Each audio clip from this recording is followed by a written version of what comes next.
Jakarta at the moment is a city of flags and slogans. It's all part of the stage setting for ceremonies marking the 10th anniversary of the first Afro-Asian Conference, held in Bandung in 1955.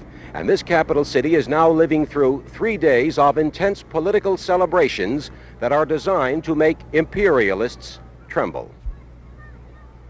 This is an imperialist, as the Indonesians see it. An imperialist forced to the ground by the AA forces.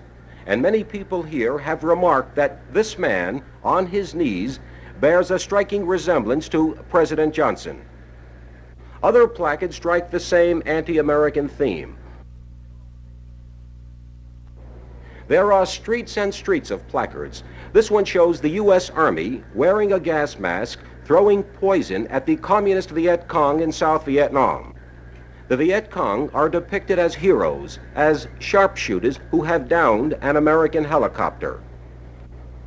The celebration opens with guests arriving for a state dinner. Premier Zhou Enlai of Peking, Prince Sihanouk of Cambodia. The impression among observers is that the Indonesian hosts, strongly supported by Asia's communist countries, are engaged in a diplomatic gamble to try to recruit Afro-Asian countries into a united front of new emerging forces. The objective? To crush what the Indonesians call imperialism, and that to Indonesians means, among other things, various aspects of U.S. foreign policy in Asia and Africa.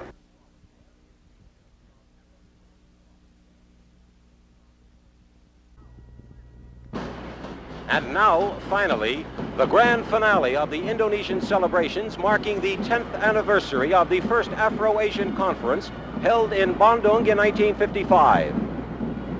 The Indonesian colors, red and white, are now massing by, about 15,000 flags that seem to be attached to legs, all marching in step in this giant stadium built with the aid of the Soviet Union. More than 100,000 Indonesians are here, led by the man they call the great leader of the Indonesian Revolution, President Sukarno. This for Sukarno is a proud moment.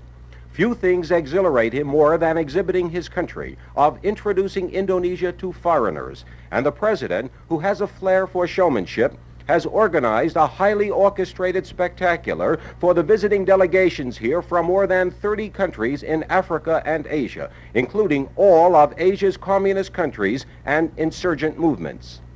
The hand of the impresario is obvious. Not a second is wasted, every moment filled with music, movement, song, color.